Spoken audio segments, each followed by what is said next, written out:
उत्पत्ति का ग्रंथ 12वां अध्याय प्रारंभ के वचन से। अब्राहम प्रारंभ में बुलाया गया। अब्राहम के इतिहास को हम ध्यान करेंगे। अब्राहम बाइबल ग्रंथ में आदम से 20वीं पीढ़ी का है। आदम से नूह तक 10 पीढ़ी। नूह 10,056 में जन्म लिया। आदम से 10,056 साल और 500 साल जीवित रहने के बाद जल प्रलय की चेतावनी को पाया।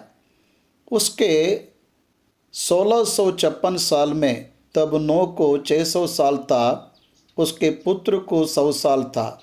तब जल प्रलय भूमि पर आया। नूह से अब्राम तक 10 पीढ़ी। नूह का पुत्र शेम के वंशावली से अब्राहम आया। अब्राहम के पिता का नाम तेरह।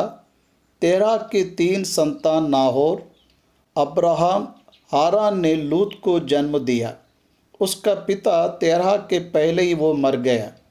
अब्राहम ने सारा से विवाह किया है, वो बांझी थी, उसे संतान नहीं थे। नाहोर मिल्का से विवाह किया, उसे उस जगह पर ये संतान हुए। परमेश्वर ने जब अब्राम से बात किया, वह अपने पिता के देश से, अपने घर से बाहर निकलकर वह परमेश्वर के बात पर विश्वास कर परमेश्वर जिस देश में जाने के लिए कहा वह जाने की तैयारी कर निकला।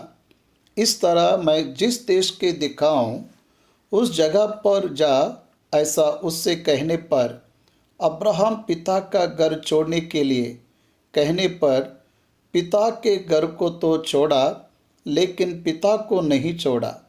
पिता के सुरक्षा में रहने वाला हारान के पुत्र लूत को, उसके भाई के पुत्र लूत को साथ लेकर हारान में रहा। हारान एक नगर है, वहाँ पर कुछ समय यानी 10 साल उसने निवास किया। वहाँ पर तेरह मर गया। तेरह के मरने के बाद लूत को साथ लेकर अब्राहम कनान गया।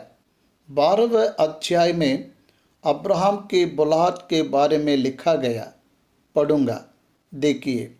यहोवा ने अब्राहम से कहा, अपने देश और अपने जन्मभूमि और अपने पिता के घर को छोड़कर उस देश में चला जा जो मैं तुझे दिखाऊंगा, और मैं तुझसे एक बड़ी जाति बनाऊंगा और तुझे आशीष दूंगा और तेरा नाम बड़ा करूंगा और तू आशीष का मूल होगा। और जो तुझे आशीर्वाद दे उन्हें मैं आशीष दूंगा, और जो तुझे कोसे उसे मैं श्राप दूंगा, और भूमंडल के सारे कुल तेरे द्वारा आशीष पाएंगे। यहोवा के इस वचन के अनुसार अब्राहम चला और लूत भी उसके संग चला। और जब अब्राम आरान देश से निकला उस समय वह 75 वर्ष का था। सो अब्राहम अपनी पत्नी सारे और अपनी भतीजे लूत को और जो धन उन्होंने इकट्ठा किया था और जो प्राणी उन्होंने हारान में प्राप्त किए थे, सबको लेकर कनान देश में जाने को निकल चला। और वे कनान देश में आ भी गए। हम अभी कुछ बातों को देखेंगे। परमेश्वर अब्राम को बुला रहा। परमेश्वर ने जो अब्राहम को बुलाया वह सार्वत्रिक बुलावट है।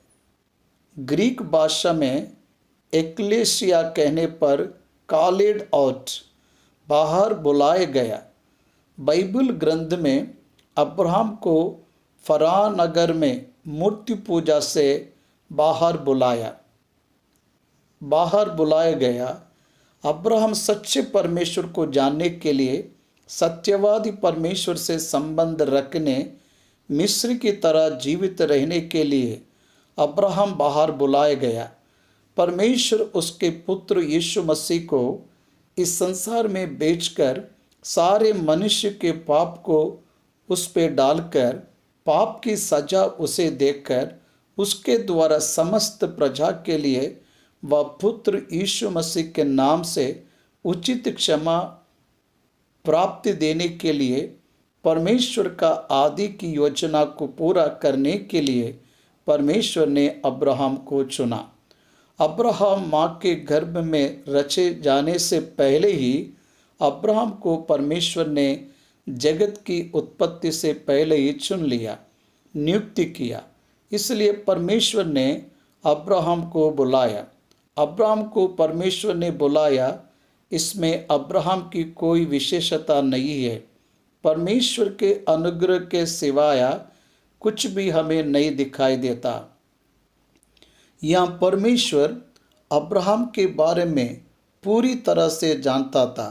अब्राहम की तरह बनेगा, अब्राहम कैसे मन को रखेगा, अब्राहम किस तरह अपने आगे की पीढ़ी के लिए मार्गदर्शक बनेगा, किस तरह वो विश्वासियों का पिता ऐसी गवाही को पाएगा, किस तरह वह अपने जीवन में परमेश्वर की आराधना को करेगा, किस तरह वो परमेश्वर की बात का अधीन होकर वह सब सारी सृष्टि का मार्गदर्शक बनने जा रहा था। ये सब भी परमेश्वर पहले से ही जानता था। इसलिए परमेश्वर अब्राहम से बात करते समय डेफिनेट सेंस में बात कर रहा था। उसके साथ क्या होने वाला है बता रहा था। तो उठकर, उसमें वह देश भी था, अपने देश और अपने जन्मभूमि और अपने पिता के घर को छोड़कर उस देश में चला जा। यहाँ मुझे आज्ञा दिखाई दे रही है, तुझे अच्छा लगे तो जा, मुझ पर विश्वास रखता है तो जा, मैं तुझे आशीष दूंगा या जानकर जा, इस तरह से नहीं कहा। डेफिनेटली कह रहे हैं परमेश्वर, तू उठकर, कमांडमेंट ऑफ गॉड, परमेश्वर की आज्ञा है, वो छोड़कर उस देश में चला जा, अपने पिता के घर को छोड़कर उस देश में चला जा। परमेश्वर जिस तरह अब्राहम को बुला रहा, उसमें आज्ञा झलक रहा। तो आज्ञा का अधीन होगा तो उसका फल तो खाएगा, ऐसे मैं बता रहा हूँ। परमेश्वर की आज्ञा परमेश्वर के आशीष का मूल है।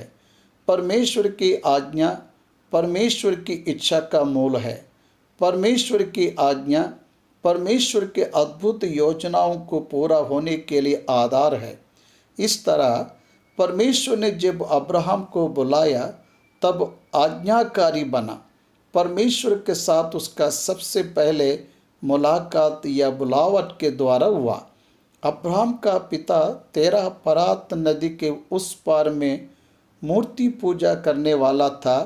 मूर्ति पूजा में लीन होने वाले अब्राहम को परमेश्वर ने बुलाया। सच्चे परमेश्वर को जानने वालों के लिए अब्राहम एक मार्गदर्शिका की तरह दिख रहा। इसलिए परमेश्वर उसके स्वर्गीय बुलावट से अब्राहम को बुला रहा। उद्धार की बुलावट को परमेश्वर अब्राहम के लिए दे रहा। जो प्रभु के सामने दीन बनते, जो प्रभु पर विश्वास करते रहते, जो परमेश्वर के अधीन रहते, उन्हें परमेश्वर उद्धार को देता है। परमेश्वर अनंत काल के जीवन को देता है, स्वर्ग के राज्य को देता है, उसकी प्रतिज्ञा को उनके जीवन में पूरा कर देता है। ये सच्चाई है। अब्राहम को परमेश्वर आशीष की तरह बदल रहा। अब्राहम का दूसरा नाम आशीष रख सकते, क्योंकि वो अनेकों के लिए आशीषमय बनने जा रहा था। उसके संतान के रूप में आने वाला यीशु मसीह अब्राहम के बाद 42वां पीढ़ी में यीशु मसीह आने वाला था। आदम से 62वीं पीढ़ी में यीशु मसीह आया। इस तरह यीशु मसीह प्रभु अब्राहम के वंश के द्वारा तेरा संतान कहने पर एक ही व्यक्ति के बारे में परमेश्वर ने कहा। ऐसा पौलुस ने गलतियों की पत्री में लिखा। संतानों ने कहते हुए संतान कहा। संतानों ना कहते हुए संतान कहा। संतान यीशु मसीह है। यीशु मसीह के द्वारा सारा संसार आशीष को पाया, क्योंकि यीशु मसीह को संसार के हर एक मनुष्य को आग के कुंड से बचाकर अनंत काल के जीवन को पाने के लिए भेजा गया। वही आशीष है। आशीष का मतलब भौतिक धन संपत्ति नहीं होता। आशीष का मतलब आध्यात्मिक। आशीष का मतलब निरंतर उसके साथ रहने वाला। आशीष का मतलब अनंत काल से संबंधित। आशीष का मतलब परमेश्वर से संबंध रखना, परमेश्वर के साथ संगति रखना ही है। That is the real blessing. वही सच्ची आशीष है। भूमि में भौतिक सुविधा रहना सच्ची आशीष नहीं है। भूमि पर मानव का जीवन सदा नहीं रहता। आशीष सदा रहने वाला जीवन है। अब्राहम आशीष का मूल होगा। कहने का मतलब तो उद्धार पाएगा। तेरा संतान के द्वारा बहुत से लोग उद्धार पाकर स्वर्ग के राज्य में आएंगे। वही अब्राहम को परमेश्वर के द्वारा दी गई आशीष है। अब्राहम को परमेश्वर के द्वारा दी गई बुलाहट है। तू उद्धार को पाएगा। तेरे वंश से आए हुए यीशु मसीह, पुत्र यीशु मसीह के द्वारा पूरा संसार उद्धार पाएगा। अनुग्रह के समय में सारे संसार में सुसमाचार जानने के लिए यीशु मसीह पर विश्वास रखने वाले सभी स्वर्ग के राज्य में वे वारिस हो। यही सच्ची आशीष है। अब्राहम से परमेश्वर कह रहा है, तुझे महान जाति ठहराऊंगा। आज उसमें से देश उठकर आए, देश आए। इधर मसीही अब्राहम के संतान है, ऐसे आध्यात्मिक रूप से बताते। यहूदी भी अब्राहम के संतान हैं, ऐसे बताते हैं। इस्माइल भी अब्राहम के संतान हैं, ऐसा बताते। अरेबियन, जुदास, क्रिश्चियन संसार में सबसे ज़्यादा मात्रा में या प्रजा ही है। विश्व भर में अधिक मात्रा में अब्राहम की पहचान को नहीं जाने वाला नहीं है। अब्राहम को अपना पिता कहने वाले भी है। अब्राहम से परमेश्वर ने कहा, मैं तेरा नाम बड़ा करूँगा, तुझे महान ठहराऊँगा, तेरे नाम को बड़ा करूँगा। आज आप जिस देश में हो, आप जहाँ भी निवास करते हो, वहाँ पर अधिकतर लोग इस नाम के ही दिखते हैं, अब्राहम। ये नाम बहुत बहुत ज़्यादा संसार में लगाते हैं। क्यों? उस नाम का महत्व, तुझे मैं एक बड़ी जाति ठहराऊँगा, तेरा नाम बड़ा करूँगा, तुझे आशीष दूँगा, तेरे नाम को बड़ा करूँगा, तेरे नाम को भी बड़ा करूँगा। विश्व भर में ऐसा कोई नहीं जो अब्राहम को नहीं जानता हो। ऐसा बड़ा नाम परमेश्वर ने उसे दिया। सुगंधित द्रव्य से अच्छा नाम उत्तम, ऐसे सुलोमान ने प्रेषक ने कहा, इस सरपरा हमको अच्छा नाम परमेश्वर ने दिया, विश्व भर में अच्छा नाम दिया। 4000 साल के इतिहास में अब भी उसका नाम वैसे ही रह गया। वह विश्वासियों का पिता, विश्वासियों का पिता कहकर प्रसिद्धि हुआ। यहूदियों के लिए भौतिक पिता को की तरह नाम पाया। अरेबियों के लिए भौतिक पिता के रूप में नाम को पाया। हम अब्राहम के संतान हैं, ऐसे यहूदी गर्व कर रहे हैं। ऐसे यीशु मसीह के समय के वचन में बताया गया। वह ब्रह्म के संतान के बताने के लिए गर्व की है, ऐसा वचन हमें बताता है। परमेश्वर ने कहा, मैं तुझे आशीष दूंगा और तुझे जो आशीष देगा उसे भी मैं आशीष दूंगा, तुझे जो आशीष देगा उसे भी यरूशलेम तेरा प्रेमी कुशल से रहे, यह प्रतिज्ञा का उपभोग है, ऐसा मैंने विश्वास कर रहा हूँ। अब्राहम तुझे आशीष देने से उन्हें मैं आशीष दूंगा, तुझे जो आशीष देगा उसे मैं आशीष दूंगा। कितनी बड़ी प्रतिज्ञा!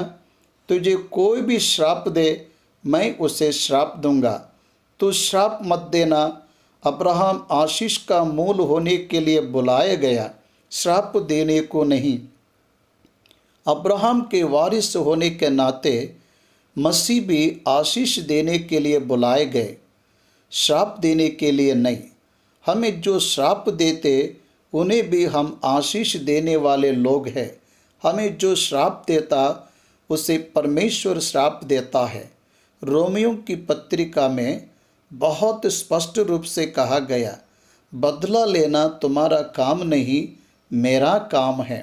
बदला लेना तुम्हारा काम नहीं, वह मेरा काम है, ऐसे प्रभु कह रहा है। इसलिए विश्वासी आशीष के कारण होते। आशीष देने वाले मातृ ही है, श्राप देने वालों की तरह नहीं रहते। यह परम सत्य को हमें जानना है। हमें कोई भी श्राप दे तो प्रभु उन्हें श्राप देगा, लेकिन हमें उन्हें श्राप देने की आवश्यकता नहीं है।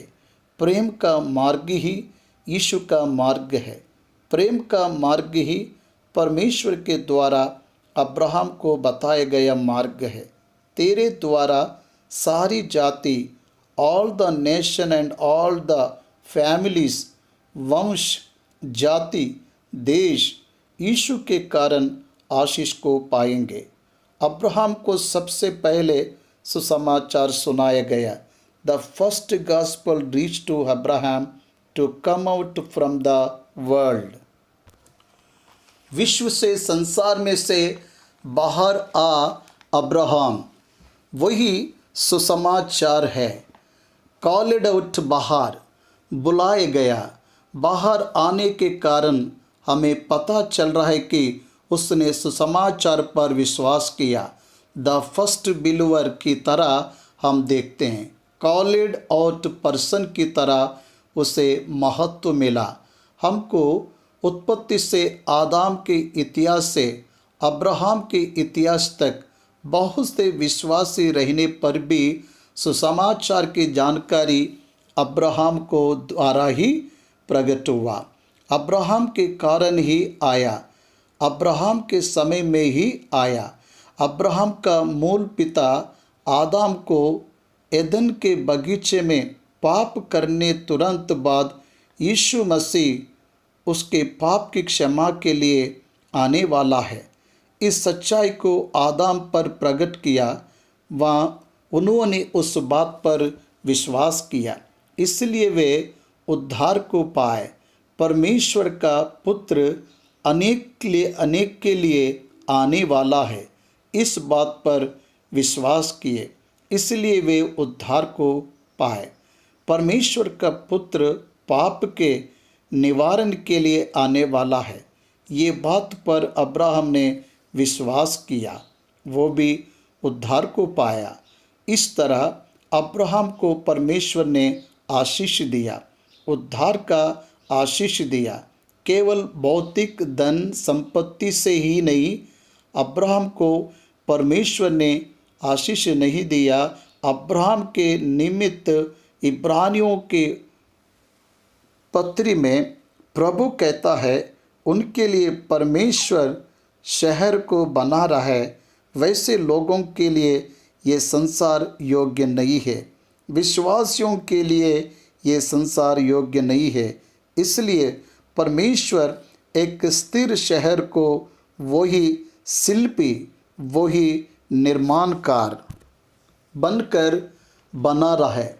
उस शहर में हम प्रवेश करने जा रहे हैं। ऐसे उद्धार पाने वाले सभी के लिए बाइबल गवाही दे रहा है। ये वचन आपको आशीष दे, ऐसी विनती करता हूँ। चौथा वचन यहोवा के उस वचन के अनुसार अब्राहम चला। ये अधीनता को दर्शाता है। यहोवा के कहे अनुसार कहीं पर भी अपनी खुद की सोच को अप्लाई नहीं किया। सुनी गई बातों के अधीन रहना ही मसीह का लक्षण है। दी गई वचन के अधीनता में आना ही मसीह लक्षण है। खुद की समझ, खुद की बुद्धि, खुद की ज्ञान का उपयोग नहीं किया। निश्चय आत्माकारिता को अब्राहम ने दिखाया, आज्ञाकारिता को अब्राहम ने दिखाया। निश्चय रूप से अधीनता ना तोड़ते हुए आज्ञाकारी रहना, संपूर्ण आज्ञाकारी रहना विश्वास करने के लिए सबूत ना थे। तब अब्राहम विश्वास कर पाया। परमेश्वर पर विश्वास करने के लिए सबूतों की ज़रूरत नहीं है। विश्वास एक ही आधार है। आधार ना रखने पर भी भरोसा रखने ही विश्वास है। जो दिखता उसके लिए आशा नहीं रखना, ऐसे इब्रानियों के कर्ता ने कहा। जो नहीं दिखता उसके लिए आशा रखना। रेलवे स्टेशन में ट्रेन साइट होने के बाद आशा रखने की क्या ज़रूरत? ट्रेन अनाउंसमेंट होने के बाद ट्रेन प्लेटफॉर्म पर आएगा, ऐसे आशा रखना वही आ जाता है। वही आशा रखना है। जिस पर आशा रख रहे वो देखने की ज़रूरत नहीं है।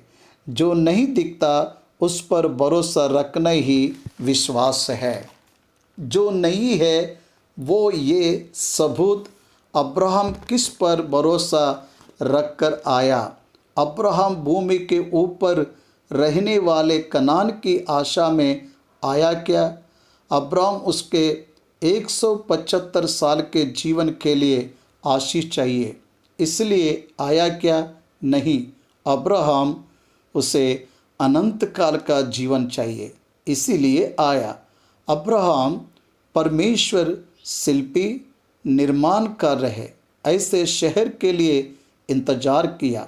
उसे पाने के पहले ही नमस्कार कहा। मौत को पा लिया। मुझे फिर से मृतकों में से जिलाकर वो शहर को तुझे देगा।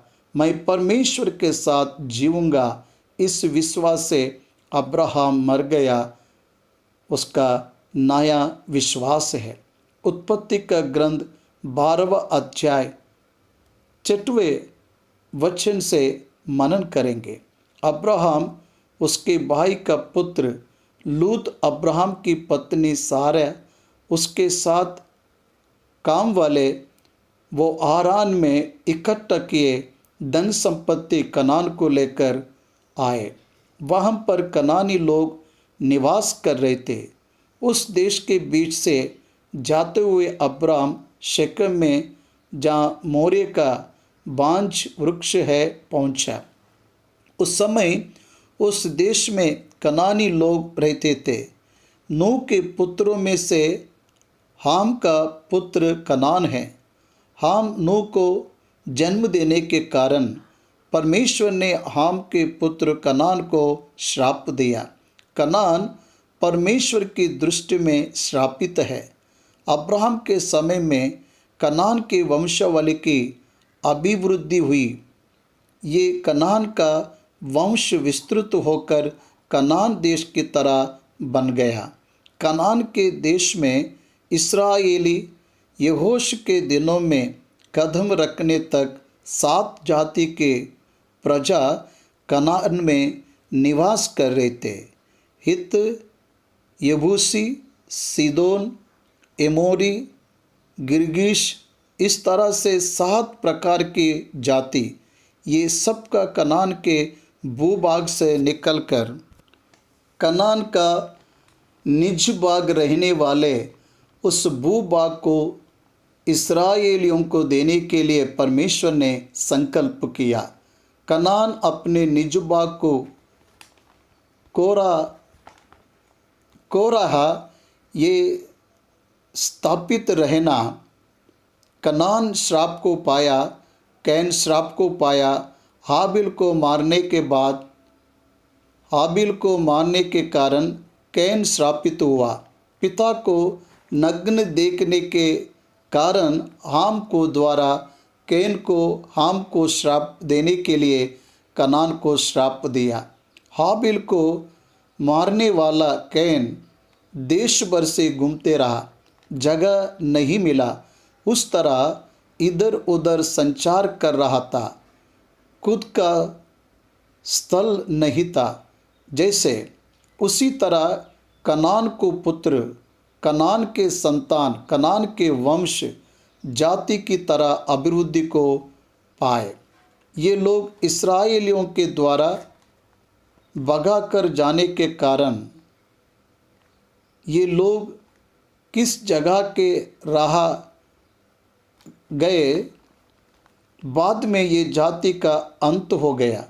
आगे के इतिहास में वे नहीं दिखाई देते। उस भूमि पर कोई निज बाग नहीं है। इस तरह ये कनानी निकाल दिए जा रहे थे। इस तरह अब्राहम उस कनान के लिए बाग में संचार कर रहा था। नूह के समय से अब्राहम के समय की कालावधि 300 साल है। 1650 में फ्लड आया। आदम से कंटिन्यू साल में 1650 में फ्लड आया। आदम से कंटिन्यू साल में मतलब ईसा पूर्व 2350 साल में अब्राहम 1948 में जन्म लिए। बीसी के अनुसार बीसी 2050 में जन्म लिया। मतलब ये 3 साल 100 में हाम की वंशावली अभिवृद्धि को पाकर बड़ी जाति की तरह अभिवृद्धि को पाए। बहुत वंश परिवार आ गए।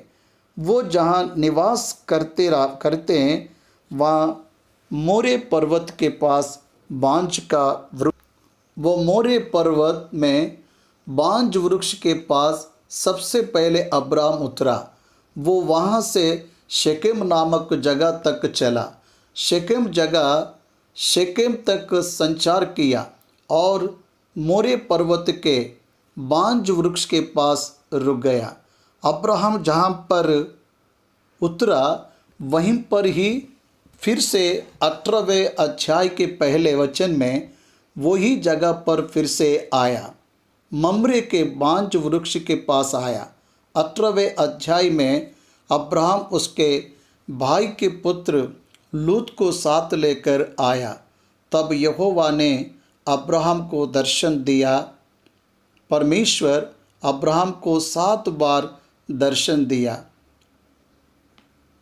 उत्पत्ति हमें गवाही दे रहा है। परमेश्वर प्रकट हुआ, पर कहाँ पर प्रकट हुआ? बांज के वृक्ष के पास उतरने के बाद परमेश्वर प्रकट हुआ। अब्राहम के पिता तेरह के मौत के बाद परमेश्वर अब्राहम को प्रकट हुआ। अब्राहम के पिता तेरह के मौत के बाद परमेश्वर अब्राहम को प्रकट हुआ। वो पहली बार था। अब्राहम को जो प्रकाशन मिला अब वो दूसरी बार है। प्रकट होकर तेरे संतान को ये देश दूंगा कहने पर तब वो उसे प्रकट हुआ। यहोवा के लिए एक वेदी को बनाया। तंबू वेदी अब्राहम के जीवन में ये 2 बात हैं, बहुत प्रमुख है। अब्राहम तंबू में निवास करने के लिए जीवन को दिया। अब्राहम ने परमानेंट प्लेस नहीं बनाया। परमेश्वर उसे परमेश्वर उसे जिस जिस जगह पर जाने के लिए कहे वो जगह पर जाने के लिए यात्री की भावनाओं में ही अब्राहम जीवित रहा। तेरे संतानों को ये देश दूंगा, मतलब कनान देश, दूध और मधु की धारा बहने वाली श्रेष्ठ फलदायी देश। ये देश अब्राहम के पुत्र संतानों को देता कहने पर, तेरे संतान को कहने पर परमेश्वर ने इसहाक के संतान अब्राहम का पुत्र इसहाक से हुए इस्राएल परिवार को परमेश्वर कनान का भूभाग देगा, ऐसे कहा। ये इतिहास के बाद आप देखने से इस्माइल हाजिरा को अब्राहम के द्वारा जन्म हुआ, परंतु उसे फरान जंगल में अब्राहम ने भेजा, ऐसे वचन गवाही दे रहा है। इस्माइल की भी अभिवृद्धि हुई, परंतु वो प्रतिज्ञा का पुत्र नहीं है, खुद के निर्णय से जन्म लिया पुत्र है। परमेश्वर की प्रतिज्ञा का पुत्र इसहाक है। सारा के मृत्यु के पश्चात अब्राहम ने कतूरा से विवाह किया, 6 पुत्रों को जन्म दिया। वे 6 पुत्रों को पूर्व देश में इनामों के साथ भेजा गया, लेकिन अब्राहम के संतान होकर कनान देश को पा सके, ऐसा अवसर परमेश्वर ने उन्हें नहीं दिया। इस तरह परमेश्वर की प्रतिज्ञा का पुत्र इसहाक ही है। इसहाक के द्वारा जन्म लिए ही विश्वासी प्रतिज्ञा के संतान हैं। यीशु मसीह अब्राहम के 42वीं पीढ़ी यहूदियों के गोत्र में से जन्म लिया, ऐसा वचन हमें बताता है। यहूदी गोत्र परमेश्वर के द्वारा चुना हुआ गोत्र है। ये यहूदी के गोत्र में से ही यहूदी का सिंह यीशु मसीह आया। ये इतिहास हमें बताता है। इस्राएल के 12 पुत्र, उनके गोत्र ही ये देश को वारिस होंगे। इस तरह परमेश्वर का वचन स्पष्ट रूप से बता रहा है। 7वां वचन में अब्राहम वेदी को बनाया, ऐसे दिख रहा है। वेदी बलि के अर्पण के लिए, आराधना के लिए, क्षमा के लिए वेदी है। अब्राहम ने वेदी बनाया, तब अब्राहम एक अच्छे आराधक की तरह वहाँ दिखाई दे रहा। आराधना उद्धार पाने वाले करते। परमेश्वर हृदय से निकलने वाली स्तुति आराधना पर विराजमान रहता है, विराजमान होकर उन्हें आशीष देता है। आराधना करने के लिए ही हमें बनाया गया, ये हमें जानना है। इस तरह अब्राहम आराधक की तरह दिखता। स्वच्छ आराधक, सत्य आराधक सत्य से परमेश्वर की आराधना को वो अपने घर में वेदी डालकर किया। अब्राहम अलग अलग वेदी को बनाया, जहाँ जाता था वहाँ वेदी बनाया। वो जहाँ जाता था वहाँ वेदी बनाने में अब्राहम ने सावधानी रखा।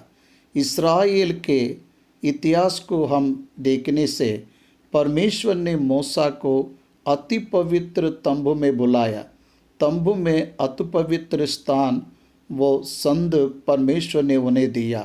परमेश्वर की उपस्थिति को वो निरंतर आराधना करते हुए, बलि चढ़ाते हुए, आराधना करते हुए परमेश्वर से संबंध और संगति को आगे बढ़ाए। इसलिए वेदी परमेश्वर के साथ संबंध और संगति को स्मरण कराता है। वेदी परमेश्वर की उपस्थिति को आह्वान करने वाली एक आत्मा उत्तम सोच को स्मरण कराता है। अब्राहम परमेश्वर के द्वारा चुनाया जा रहा है। परमेश्वर के द्वारा अब्राहम चलाया जा रहा है। परमेश्वर के द्वारा जीवित है। परमेश्वर की इच्छा को पूरी करेगा। परमेश्वर के साथ रहने वाले जीवनमय हों, ये बताने के लिए परम पवित्र परमेश्वर के साथ उसके संबंध जताने के लिए उसके तंबू के पास वेदी को बनाया। इन दिनों में हमें वेदी बनाने की ज़रूरत नहीं है। हमारे हृदय को वेदी की तरह बनाना है।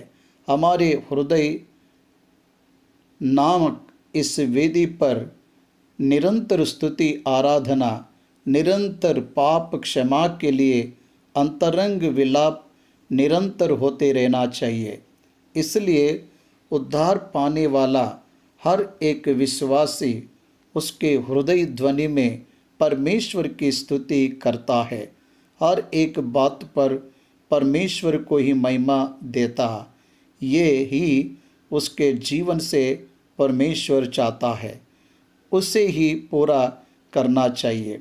अब्राहम विश्वासियों का पिता होने के नाते हमें बता रहा है, तेरा अंतरंग परमेश्वर के समीप रहना चाहिए। कम्युनिकेशन सेंटर की तरह तेरा हृदय परमेश्वर के लिए तैयार रहना चाहिए। ये हमें वेदी के पास देखना चाहिए। वेदी को बनाया, वहाँ से वो निकल गया। कहाँ से? मेरे मोरे पर्वत के बांज वृक्ष के पास से वो निकल गया। फिर वहाँ से इच करके चाहा, वह उस पहाड़ पर आया जो बेतेल के पूर्व की ओर है, और अपना तंब उस स्थान में खड़ा किया जिसकी परिचय की ओर तो बेतेल और पूर्व की ओर है।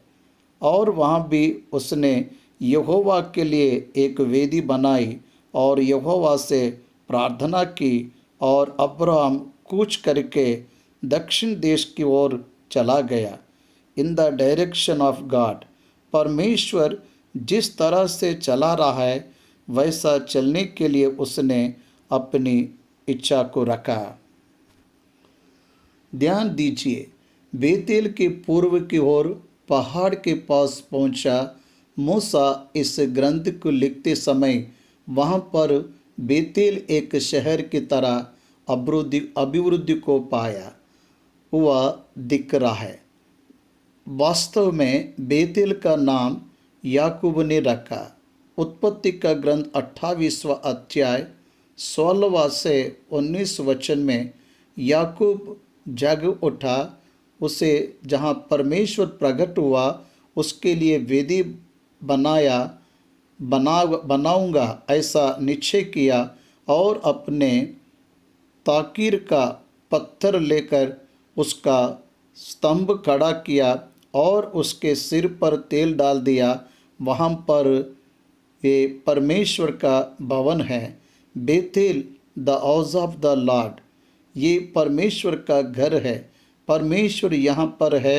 परमेश्वर मुझे यहाँ पर प्रकट हुआ, इसलिए बेतेल नाम को रखा। अब्राहम जब उस पहाड़ पर पहुँचा तब वहाँ बेतेल शहर नहीं था, लेकिन मूसा ईसा पूर्व 1600 साल में इस विशेष वचन को लिखते समय वहाँ बेतेल शहर है। ध्यान दीजिए, इतिहास के अनुसार, समय के अनुसार शहर बढ़ते गए। देखिए, अभी भी जब हम उदाहरण के रूप से देखते हैं तो एक समय जो गांव था वो पंचायत बन गए, जो पंचायतें वो म्यूनसिपालिटी बन गए। माइनर म्यूनसिपालिटी का रूपांतरण मेजर म्यूनसिपालिटी से हुआ। मेजर म्यूनसिपालिटी कॉरपोरेशन में रूपांतरित हुए। इस तरह जनसंख्या जैसे बढ़ रहे हैं, अभिवृद्धि को पाते हुए नागरिकता बढ़ रहा है, तो नए नए जगह, नए नए देश, नए नए नगर का निर्माण होता। इससे इस रूप से हर एक मनुष्य जानता है इस तरह एक नए जगह पर कुछ लोग जाकर निवास करने से वो एक नया टाउनशिप की तरह अभिवृद्धि होता है। रहस्य को शहरों को देखिए, शहरों के लिए एक्सटेंशन काउंटर की तरह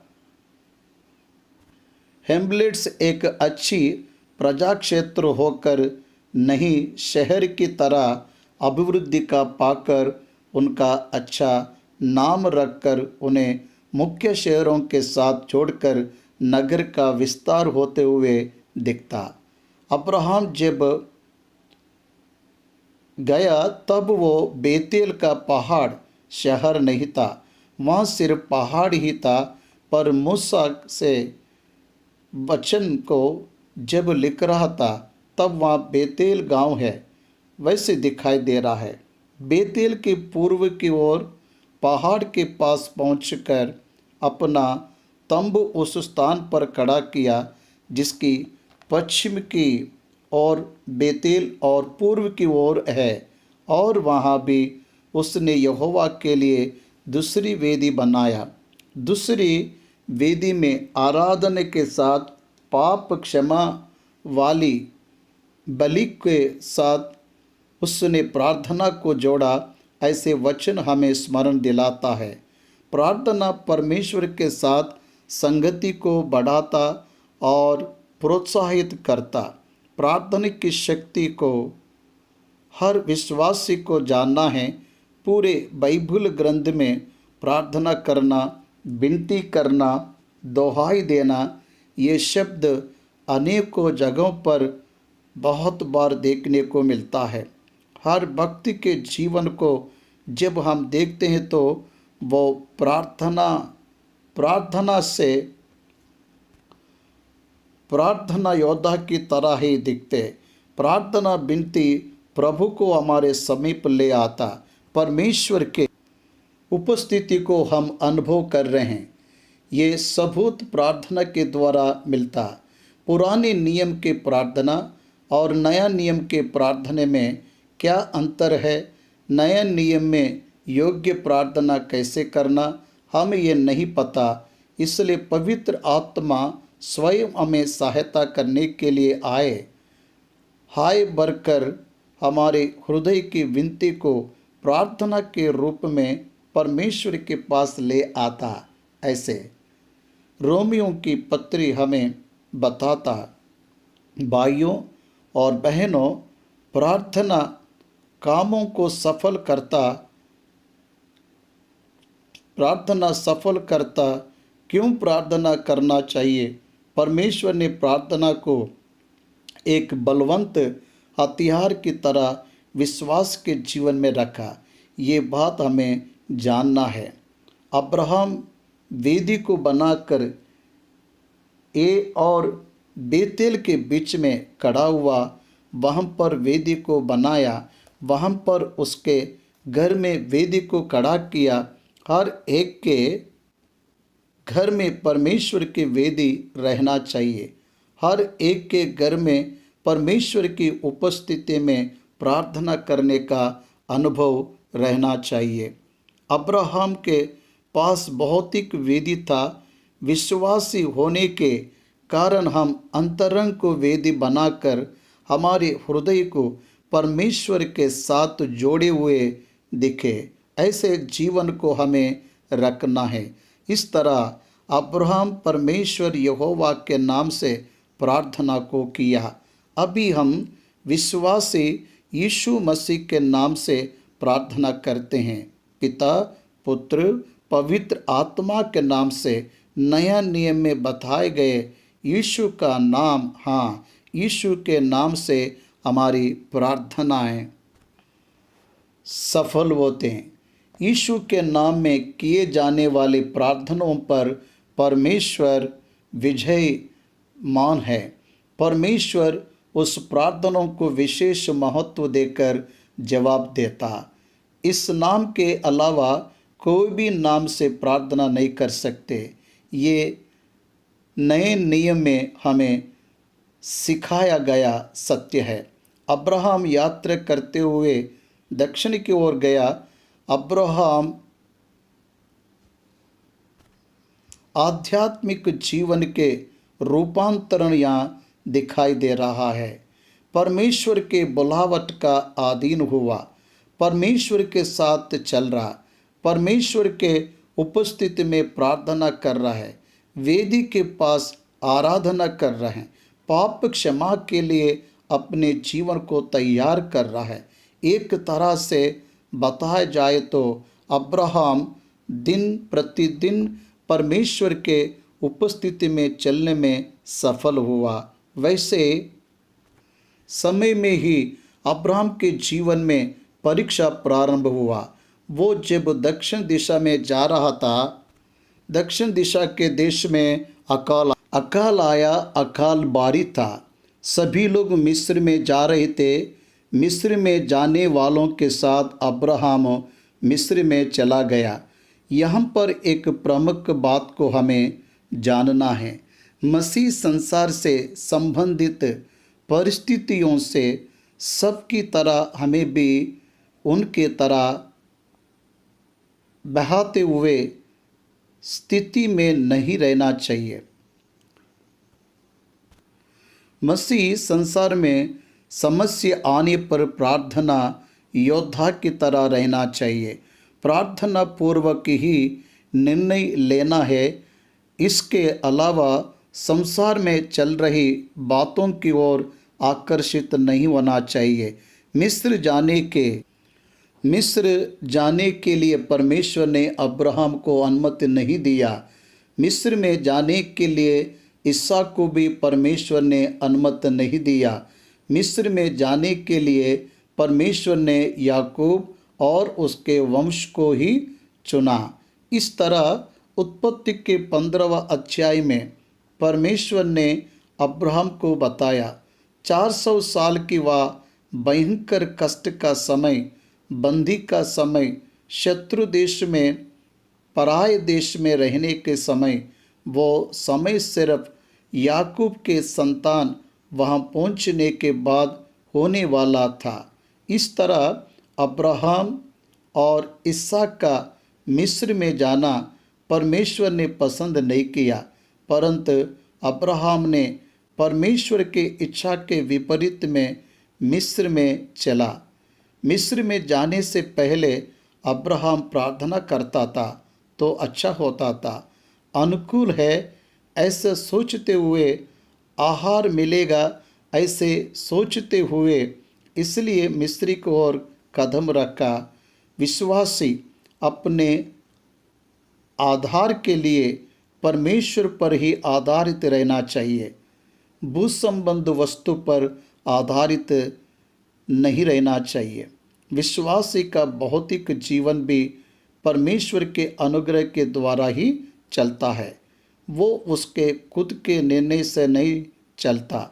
इसलिए हमारे हर दिन का भोजन हमें दे, ये प्रार्थना को परमेश्वर ने स्वर्ग की प्रार्थना में सिखाया।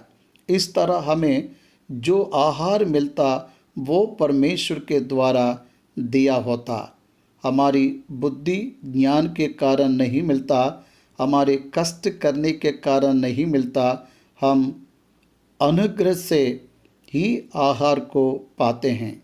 विश्वासी और अविश्वासी का अंतर यही है। अविश्वासी आदम के वारिस है, विश्वासी मसीह के वारिस है। आदम मिट्टी से संबंधित है, आदम मिट्टी के फल को पाया, शारीरिक संबंधी और मिट्टी से संबंधित है, लेकिन विश्वासी वैसा नहीं है। विश्वासियों का आध्यात्मिक जीवन और भौतिक जीवन प्रतिज्ञा की हुई है, परमेश्वर को ही उस पे जिम्मेदारी है, उसके लिए हमें सोचने की आवश्यकता नहीं है। पहाड़ पर प्रचार करते समय यीशु मसीह ने स्वयं कहा, तुम्हारे सारे ज़रूरतों को मैं जानता हूँ। फिलिपियों 4:19 में प्रभु ने प्रतिज्ञा किया, मसीह यीशु के महिमा में हर एक गठरी को वही पूरी करेगा। अब्राहम के आहार की आवश्यकताओं को अब्राहम को पूरा नहीं करना है, परमेश्वर अब्राहम के लिए उपलब्ध कराएगा। 40 साल इस्राएलियों के अरण्य यात्रा में इस्राएली उचित ही आहार को प्राप्त किए, परिश्रम करके, खेती करके नहीं, आकाश से मन्ना दिया गया। इसलिए विश्वासियों को ये निश्चय जानना है, उनके पालन पोषण की जिम्मेदारी परमेश्वर ने लिया। जब हम परमेश्वर पर विश्वास कर परमेश्वर के संतान हुए, तब से हमारे पालन पोषण की जिम्मेदारी परमेश्वर की रहती है। मिस्र देश का आश्रम लेने की जरूरत नहीं है, इसलिए अब्राहम दक्षिण देश में अकाल पड़ने पर परमेश्वर की ओर ना देखते हुए मिस्र की ओर देख रहा। पूरा संसार का आश्रय लिया हो, परंतु अब्राहम को मिस्र का आश्रय नहीं लेना चाहिए। उत्पत्ति का ग्रंथ 12वां अध्याय का 10वां वचन। और उस देश में अकाल पड़ा और अब्राहम मिस्र देश को चला गया कि वहाँ परदेशी होकर रहे, क्योंकि देश में भयंकर अकाल पड़ा था। परमेश्वर ने अब्राहम को बुलाया और बुलावट को हमें समझने के लिए, मैं तुझे जो देश दिखाऊं उधर जा, तेरे संतान को मैं वह देश दूंगा। इन बातों में आपको कोई अर्थ और समझ में आ रहा है क्या? अब्राहम तेरे पिता के घर को छोड़, तेरे गांव को छोड़, तेरे जगह को छोड़। अब्राहम का बल उसका गांव है, उसका स्वदेश है। तेरे व्यक्तिगत बल और तेरे व्यक्तिगत स्थान को, तेरे व्यक्तिगत परिवार को बाजी में रख। तू जिसे बल समझ रहा, जिसे अपना सामर्थ्य समझ रहा, उसे बाजू में रख। मैं जिस देश को दिखा रहा हूँ वहाँ आ। उससे भी अधिक बल, उससे भी अधिक स्थान, उससे भी अधिक भलाई, उससे भी अधिक सुरक्षा मैं दूंगा। तू मुझ पर विश्वास करता है तो बाहर आ। ये अब्राहम की बुलावट है। अब्राहम ने किस बात पर विश्वास किया? परमेश्वर पर विश्वास किया। परमेश्वर की बात पर विश्वास किया तो परमेश्वर की जिम्मेदारी है अब्राहम का पालन पोषण करना। अब्राहम का पालन पोषण, अब्राहम की सुरक्षा, अब्राहम की भविष्य की जिम्मेदारी परमेश्वर का ही है। मैं परमेश्वर की सेवा 30 सालों से कर रहा हूँ। मुझे और मेरे साथियों को और मुझसे भी थोड़े बड़े लोगों को नौकरी की तलाश में थे। वे सफल हुए, बड़े बड़े नौकरियों को किए। कुछ लोग रिटायर भी हो गए। सब लोग बहुत ही मेहनत करके, कष्ट करके, नौकरी करते हुए, उनकी जीविका को चलाते हुए जीवन को बिताए। ये 30 साल परमेश्वर के बुलावट के अधीन होकर, परमेश्वर पर विश्वास कर, परमेश्वर की सेवा में आगे बढ़ता रहा। 30 साल बाद अगर आप मुझसे पूछेंगे मैंने कैसे जीवन को बिताया हूँ, और मेरे साथियों से पूछेंगे कि वह लोगों ने कैसे जीवन को बिताया, तो उनका जवाब और मेरा जवाब अलग रहेगा। वह कहेंगे मैं नौकरी को किया और जीवन को बिताया, पर मैं कहूँगा मैंने परमेश्वर का पीछा किया और परमेश्वर में जीवित रहा हूँ।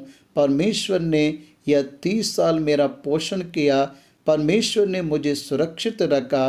अभी का यह समय भी उसके हाथ में सुरक्षित चलाया जा रहा है। इस तरह 30 साल के बाद मेरे साथियों को जो सुरक्षा मिला, उससे भी अधिक प्रोटेक्शन मिला, उससे भी अधिक अत्यधिक रूप से मेरा पोषण हुआ। मैं सुरक्षित हूँ और मेरी रक्षा वह कर रहा है।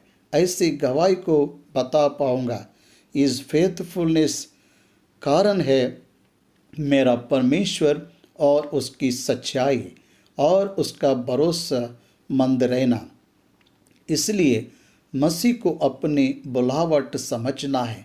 परमेश्वर एक मसीह को उद्धार की बुलावट से बुलाता है तो उसकी आर्थिक स्थिति और उसके आहार की जिम्मेदारी, उसके आरोग्य की जिम्मेदारी परमेश्वर का ही है, परमेश्वर का है। वो वैद्य के ऊपर और अपने नौकर के ऊपर नहीं, परमेश्वर पर ही आधारित रहना है। God is the answer of all the problems and for everything. सभी समस्याओं के लिए और सब बातों के लिए परमेश्वर ही विश्वास के जीवन में जवाब बनकर रहता है। यह सच्चाई को अभी तक अब्राहम नहीं समझ पाया। शरीर में रहने वाले मनुष्य है हम। बहुत से संदर्भ में परमेश्वर की ओर देखना छोड़कर संसार की ओर, उनके चाल चलन की ओर हम भी बहते रहते हैं। इसलिए संसार के साथ मित्रता परमेश्वर से बह रखना है। हम संसार के नहीं है, हम शारीरिक के संबंधी नहीं है, हम आत्मा के संबंधी है, हम स्वर्ग के संबंधी है, हम स्वर्ग के वासी है। इसलिए हमारा जीवन पर पृथ्वी पर अजूबा है, बहुत अजीब है। वह चलाया जाना बहुत अजीब है और आगे बढ़ना और भी अजीब है। इस बात को जो नहीं समझता है वो विश्वास होकर भी अन्य जाति की तरह लड़खड़ाने लगता है। अब्राहम भी उसी तरह लड़खड़ा गया। अकाल बहुत भारी था, सभी लोगों के लिए वह भारी था, परंतु अब्राहम के लिए वह भारी नहीं रहना चाहिए था। जब अकाल भारी था तो एलिया को विधवा के घर में परमेश्वर ने 3.5 साल तक पोषण करवाया।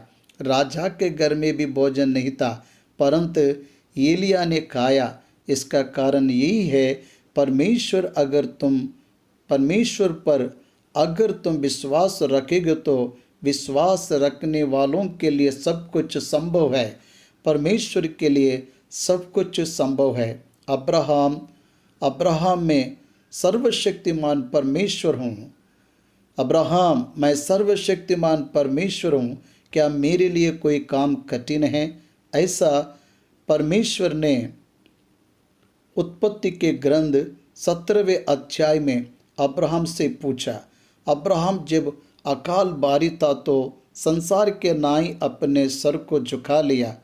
बाइबल ग्रंथ में अकाल बारी रहने पर रूत की सास नाओमी अपने पति के साथ मोयाब देश में आहार है इसलिए चले गए। आहार देने वाले परमेश्वर को बेतलेहम में रखकर आहार के लिए परमेश्वर का सहारा ना लेते हुए मोयाब का सहारा लिया। क्या बचा? दुर्भाग्य और मौत के अलावा कुछ भी नहीं मिला। कड़वापन आ गया, मिठास उनके जीवन में से चला गया। सच्चाई है, परमेश्वर को छोड़ दिए जाने वाला जीवन कड़वा होता है। परमेश्वर के संग चलने वाला जीवन मधुर है।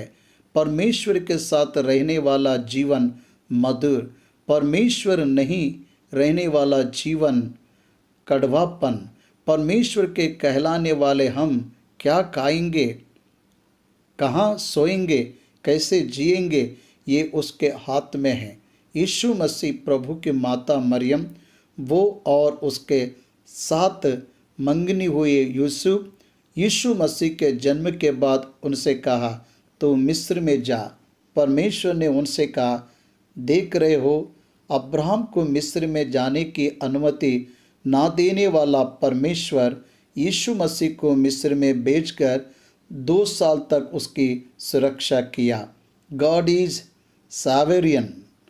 परमेश्वर सर्वाधिकारी है, सारी सृष्टि पर उसे अधिकार है, यह हमें समझना है।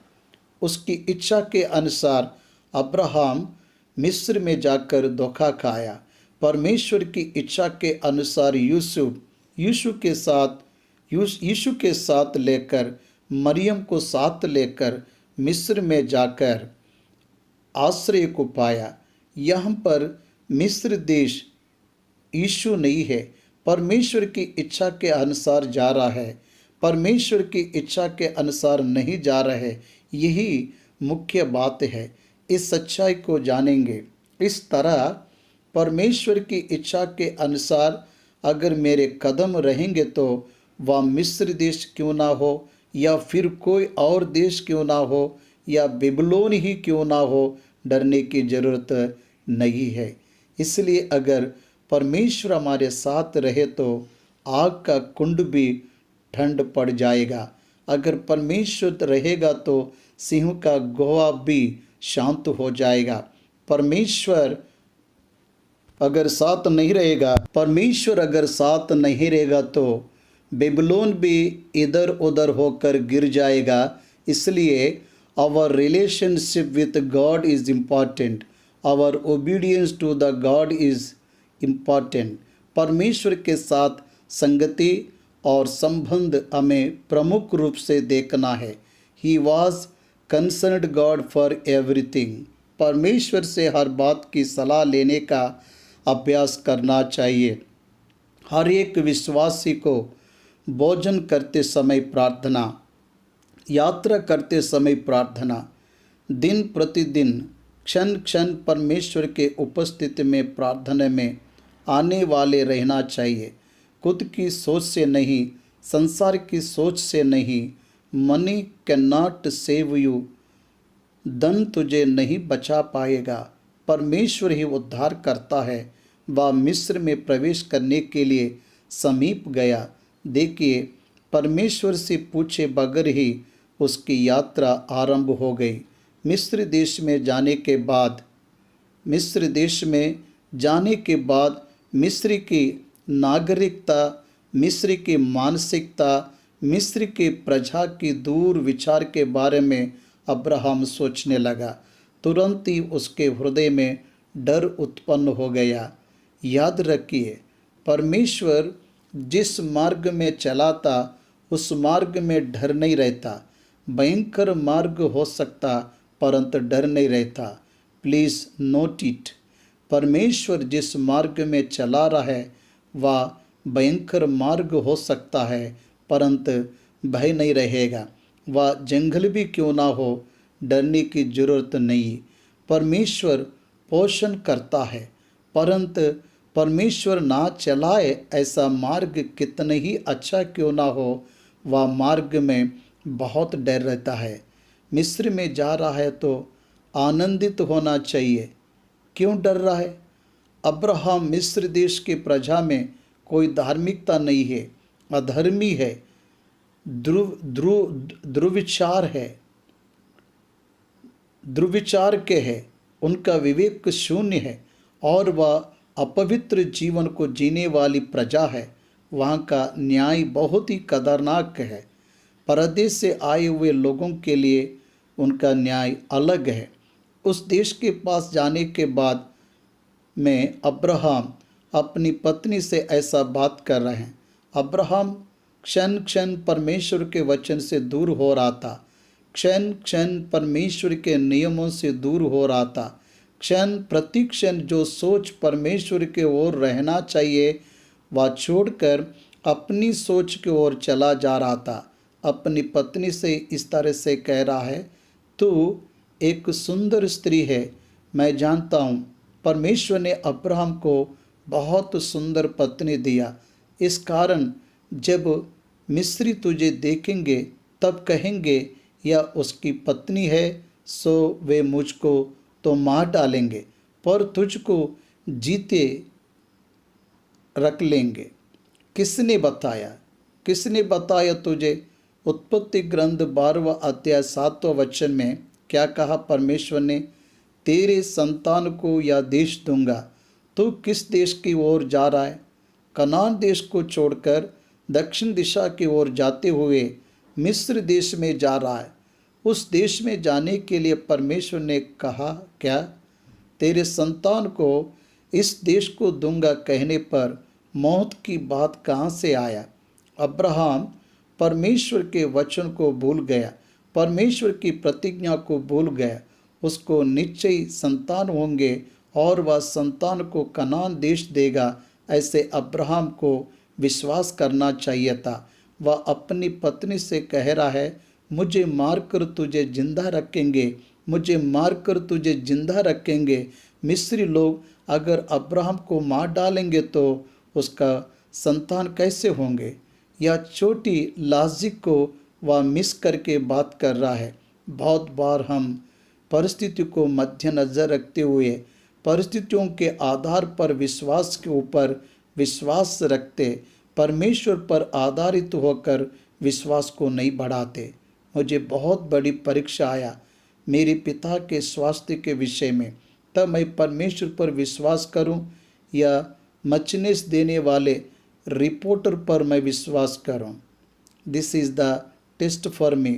तब मैंने परमेश्वर पर विश्वास किया, परमेश्वर ने उसके कार्य को किया। इसलिए मैं विनती करता हूँ, यहाँ पर अब्राहम की बातें समय के अनुकूल है, प्रतिज्ञा के अनुकूल है कि प्रतिकूल है। मुझे मारकर तुझे जीवित रखेंगे, इसलिए मुझ पर दया करके ये कहना कि मैं उसकी बहन हूँ, जिससे तेरा कारण मेरा कल्याण हो और मेरा प्राण तेरे कारण बचे। सारे के कारण जीवित रहने आया क्या अब्राहम, या फिर परमेश्वर के कारण जीवित रहने के लिए आया अब्राहम? आज के दिनों में सोचते हैं नौकरी के कारण जीवित है, परमेश्वर के द्वारा ही हम जीवित है। नौकरी के वजह से नहीं, परमेश्वर के द्वारा ही जीवित रह रहे हैं। परमेश्वर कह रहा है, मेरे मुंह से निकलने वाले वचन के द्वारा तुम जीवित रहोगे, आहार से ही नहीं। वह कहता है, तेरे कारण मेरा कल्याण होगा, तेरा कारण मेरा भला हो। इसका मतलब क्या है? एक मनुष्य के द्वारा हम जीवित रहते हैं क्या? एक मनुष्य के दया के द्वारा हम जीवित है क्या? या फिर परमेश्वर के वचन के द्वारा हम जीवित रहते हैं क्या? परमेश्वर के वचन के द्वारा तुम जिएंगे, या फिर एक मनुष्य के दया के कारण, एक मनुष्य के कहे हुए झूठ के कारण तुम जीवित रहोगे? सारा के कहे हुए झूठ के कारण अब्राहम जीवित रह गए क्या? इस तरह से अब्राहम को सोचना चाहिए। इस तरह आपत्ति का शिकार हुआ अब्राहम। परमेश्वर की बात पर विश्वास कर अधीनता में आकर बाहर आया हुआ अब्राहम इस तरह से सोचने के कारण है उसका शरीर की संबंधित सोच। आज बहुत से लोग बार बार इस तरह से सोचते, यहोवा के कहलाने वाले प्रजा धन्य है, यहोवा जिसका परमेश्वर है वह प्रजा धन्य है, ऐसा वचन कहता है। आज परमेश्वर को जानकर, यीशु मसीह को जानकर भी विश्वासी अपने जीवन में आनंदित रहने के बजाय समस्याओं में चल रहे हैं। लोगों के प्रति, शरीर के प्रति और जीवन के प्रति सोच को नहीं रख पा रहे हैं। उनके भविष्य के लिए आशा रखने वालों की तरह नहीं दिखाई दे रहे हैं। मिस्री लोग तुझे देखकर या उसकी पत्नी है ऐसा सोचकर सब कल्पित है। उसने पत्नी करके नहीं बताया, उन लोगों ने नहीं पूछा, फिर भी क्या कर रहा है? तुझे देखकर पत्नी है करके मुझे देखकर मुझे मारकर, तुझे देखकर मुझे मारकर तुझे जीवित रखेंगे। इसलिए तुझे क्या करना होगा? अभी तुझे झूठ बोलना होगा। ये बहुत भयंकर है। मेरा भला हो इसलिए तू झूठ बोल, यही शैतान का प्रभाव है। तो झूठ बोल, तो झूठ बोल। झूठ का पिता कौन है? शैतान। परमेश्वर सत्य है, उसमें अंधेरे का कोई भी जगह नहीं है। ऐसे में तो एग्रीमेंट फॉर से ए लाई, एक झूठ को बोलने के लिए दोनों एकत्रित हो गए। प्रेरितों के काम 5वें अध्याय में अनन्या सपेरा झूठ बोलने के लिए एकत्रित हो गए। क्या हो गया? मौत आ गई, या दोनों झूठ बोलने के लिए सम्मति दिए। अब बताइए, फिरौन या किसी और की पत्नी है इसलिए मैं उसे नहीं लूँगा, ऐसे सोच सकता था ना? परमेश्वर नहीं बचा सकता था क्या? उस तरह से नहीं सोचा। अब्राहम के अंदर आया हुआ डर अविश्वास के कारण आया हुआ डर है। परमेश्वर पर विश्वास रखने से, परमेश्वर की प्रतिज्ञा पर विश्वास रखने से ऐसी परिस्थिति नहीं आती थी। यह देश को परमेश्वर उसके संतान के लिए देगा। इस बात पर विश्वास करने से उन दोनों के बीच में मौत के बारे में डिबेट नहीं होता था। उस पर भी उसने सहमत दी। हाँ, मैं सुंदर हूँ, मुझे देखकर कोई भी तुम्हें मार डालेंगे, इसलिए मैं झूठ बोलकर तुम्हारी सहायता करूँगी। एक साथ सहमत देते हुए परमेश्वर से दूर हो गए, परंतु परमेश्वर उनसे दूर नहीं हुआ। पाप के कारण मिलने वाला फल क्या है पता है? परमेश्वर से हम दूर हो जाते हैं। परमेश्वर हमसे दूर नहीं होता। वह पापियों से प्रेम रखता है। वह दया से प्रेम कर रहा, प्रेम से प्रेम कर रहा है, क्षमा करने के गुण से प्रेम कर रहा है, न्याय करने के उद्देश्य से वह दूर नहीं हुआ। इस सच्चाई को आपको याद रखना है। परमेश्वर मनुष्य का न्याय करने की आशा से नहीं है, परमेश्वर मनुष्य का उद्धार करने की आशा से है। इस तरह अब्राहम झूठ बोलने के लिए प्रोत्साहित कर रहा था। अब्राहम से झूठ बोलूँगी, यह सहमत सारे उसे दे रही थी। उन दोनों के बीच में प्रेम शारीरिक संबंध है, वह परमेश्वर से संबंधित प्रेम नहीं है। शारीरिक संबंधित प्रेम है, वह उतावली में आने वाला प्रेम है, स्थिर रहने वाला प्रेम नहीं है, केवल भौतिक आकर्षण से रहने वाला प्रेम है। पति पत्नी का प्रेम अगापी प्रेम में नहीं बदलेगा तो उनके बीच में सदा का संबंध नहीं रहता। केवल शारीरिक रूप से प्रेम रखेंगे तो उनका विवाह जीवन इस तरह से ही रहेगा। उनके कहे हुए झूठ के कारण ही फिरौन उसे लेकर गया। आप देखिए, अब्राहम झूठ बोलकर साथ रहना चाहा। अब्राहम झूठ बोलकर साथ रहना चाहा। अब्राहम सारे झूठ बोलकर साथ रहना चाहे। भाई बहन ऐसे बताकर साथ रहना चाहा, परंतु उन दोनों के कहे हुए झूठ के कारण ही फिरौन के घर में उसे जाना पड़ा। परमेश्वर उनके डर को जानता था। उनके दयनीय स्थिति, हृदय की स्थिति को परमेश्वर जानता था। इसलिए परमेश्वर अब्राहम को अपनी सुरक्षा दिया। अब्राहम के पक्ष में होकर परमेश्वर ने कार्य को किया। सारा और अब्राहम दोनों ने झूठ बोले। देश में जाने के बाद, अब्राहम मिस्र में पहुंचने के बाद, तब मिस्रियों ने उसकी पत्नी को देखा कि यह अति सुंदर है, और फिरौन के हाकिमों ने उसको देखकर फिरौन के सामने उसकी प्रशंसा की। सो वह स्त्री फिरौन के घर में रखी गई। फिरौन के सामने पराये देश से आई हुए स्त्रियों में से एक स्त्री आई, वो बहुत सुंदर है, खूबसूरत है, ऐसे तारीफ करना प्रारंभ किए। अब क्या हुआ? इंक्वायर किए, दूसरे की पत्नी है करके पता चलने से मार कर ले जाता था शायद, परंतु बहन कहने पर वातावरण पूरा अनुकूल हो गया। उसे ले जाकर फिरौन के घर में रखे। अब बताइए, अब क्या बोलेगा अब्राहम? और मैं सच बोलता तो ये मर जाता तो अच्छा रहता। मेरे आंखों के सामने इसे पराये घर में ले गए, ऐसा रो रहा होगा। मैं सोच रहा हूँ अब्राहम निश्चय रो रो कर प्रार्थना किया होगा, प्रभु मैं मूर्खता का काम किया, ऐसे बोला होगा। प्रार्थना नहीं भी किया होगा, फिर भी परमेश्वर ने प्रतिक्रिया दिखाया, परमेश्वर ने दखल दिया। प्रार्थना नहीं करने पर भी दखल दिया। ऐसे सोचेंगे, प्रार्थना का जवाब देकर भी दखल दिया। सोच सकेंगे, कहीं से भी देखो परमेश्वर दयावंत है, ऐसा दिखाई दे रहा है। प्रार्थना करने के बाद जवाब देकर दया करेगा।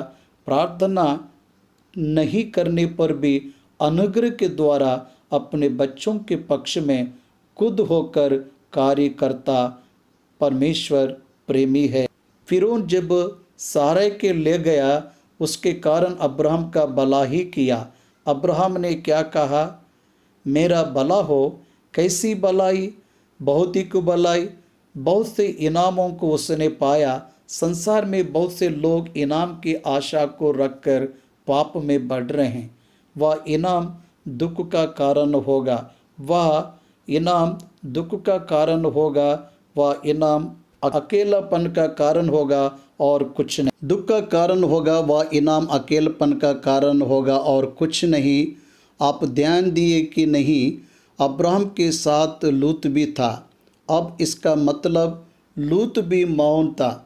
तब यहोवा ने फिरौन और उसके घराने पर अब्राहम की पत्नी सारै के कारण बड़ी बड़ी विपत्तियां डाली। गॉड इंटरफेयर्ड कितना महान वचन है। या परमेश्वर ने दखल अंदाज किया। उत्पत्ति का ग्रंथ 12वां अध्याय 17 वचन से हम ध्यान करेंगे। प्रार्थना पूर्वक हम ध्यान करेंगे। अब्राहम उस देश में अकाल पड़ने पर मिस्र देश में गया। मिस्र के लोग अब्राहम की पत्नी सारै को देखकर उसे जीवित रखकर उसे मार डालेंगे, क्योंकि वह रूपावती है। इस तरह से दुष्कर्म करेंगे। ऐसा सोच से डरकर सारै से एक सहमत को लिया। तो उस देश में जाने के बाद मुझे भाई की तरह परिचय करवाना। मेरी बहन है, ऐसे दूसरों को बताना। मैं तेरे कारण जीवित रहने के लिए जीवित रहूं। तेरे कारण मेरा कल्याण हो। ऐसा शब्दों का उपयोग किया। अब्राहम उसके बुलाहट को बोलकर बात कर रहा था।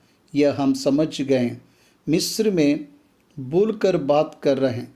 मिस्र में पहुंचने के बाद मिस्र उसे देखकर तारीफ किए। फिर फिरौन के सामने उसकी सुंदरता के बारे में वर्णन किए। अब्राहम सुरक्षा के लिए जिस झूठ को बोलने के लिए कहा, उस झूठ के कारण ही वह फिरौन के घर में पहुंच गई। लेकिन अब्राहम को फिरौन ने सारे के कारण भलाई को किया।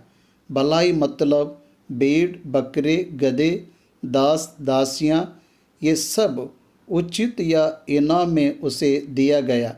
अब्राहम की स्थिति कैसे हुई सोचिए। अब्राहम ने ये नहीं सोचा उसके कहे हुए झूठ के कारण वह सुरक्षित रह पाएंगे, वह दोनों साथ रह पाएंगे, ऐसा सोचा।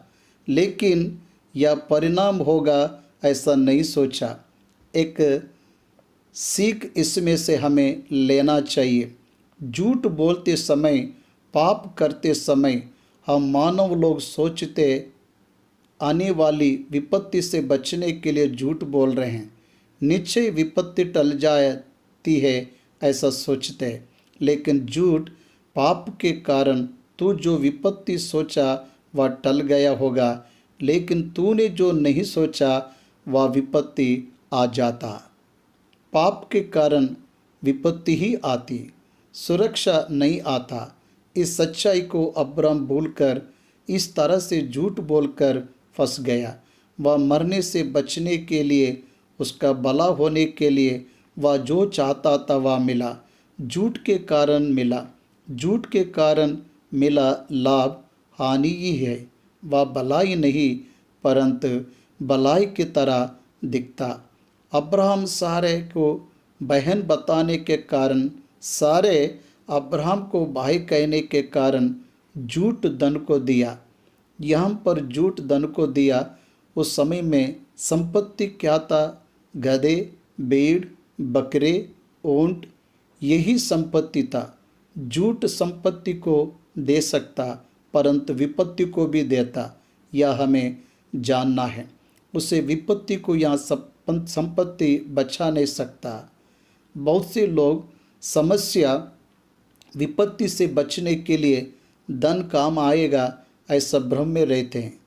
तेरी संपत्ति तेरे रोग से तुझे नहीं बचाएगा। बहुत से लोग यह सोचते धन रहने से कितने भी बड़े रोग का सामना कर सकते हैं। ये भ्रम है। सेहत परमेश्वर के हाथ में रहता। भविष्य का अच्छे से सामना कर सकते हैं। सोचते हैं कुछ लोग, ये सबसे बड़ा भ्रम है। परमेश्वर के दया से भविष्य का सामना करना है, लेकिन धन के सामर्थ्य से भविष्य का सामना करने से शांति नहीं मिलता, आनंद नहीं मिलता। यह बात संसार में हर एक को जानना है। अब्राहम के घर में संपत्ति आया, लेकिन उसके जीवन साथी घर में नहीं है। उसके जीवन साथी घर में नहीं है। वह पराई पुरुष के घर में पहुंच गई। कोई भी समस्या आ सकता था। एक बात में कहा जाए तो अब्राहम आशा को खो गया। ही लॉस्ट हिज होप, ऐसे बता सकते। लेकिन परमेश्वर प्रेमी है, इसलिए अब्राहम आशा को ना खोए, इसलिए वह आगे बढ़ा। यही दैविक प्रेम है। अब्राहम तो अब कुछ नहीं कर सकता, क्योंकि सारे फिरौन के घर में पहुंच गई। वहां पर उसकी ज़िंदगी खराब हो रही है, ऑटोमेटिकली खराब हो रहा। अब्राहम परमेश्वर से यही विनती कर रहा होगा। अब्राहम का झूठ अब्राहम के सर पर विपत्ति और समस्या को ले आया। पत्नी के बिना जीने से क्या लाभ? वो नहीं रहेगी तो परमेश्वर के साथ किस तरह से रहेगा? अब्राहम जी पाएगा? इस तरह अब्राहम का हृदय दुख, वेदना और अकेलापन में बीत गया।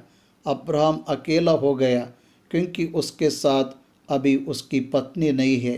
परंतु 17 वचन में यहोवा ने फिरौन और उसके घराने पर अब्राहम की पत्नी सारै के कारण बड़ी बड़ी विपत्तियां डाली। परमेश्वर अगर दखल नहीं देता था तो अब्राहम और सारै की कहानी समाप्त होता था। उसके बाद उनका इतिहास बाइबल में नहीं दिखता था। वह वचन है, परमेश्वर यहोवा अब्राहम की पत्नी सारै के कारण, देखिए यहाँ पर रिलेशन लिखा रहा। परमेश्वर यहोवा सिर्फ सारै के कारण नहीं, परमेश्वर अब्राहम की पत्नी सारा के, इसलिए परमेश्वर ने अब्राहम को बुलाया। अब्राहम की पत्नी की सुरक्षा की जिम्मेदारी भी परमेश्वर ने अपने ऊपर ले लिया।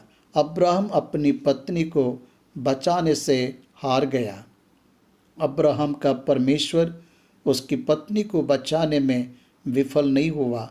ऐसे परमेश्वर दिख रहा है। हम हमारी पाप के कारण विफल हो जाते, लेकिन हम हारे रहे, ये परमेश्वर को पसंद नहीं।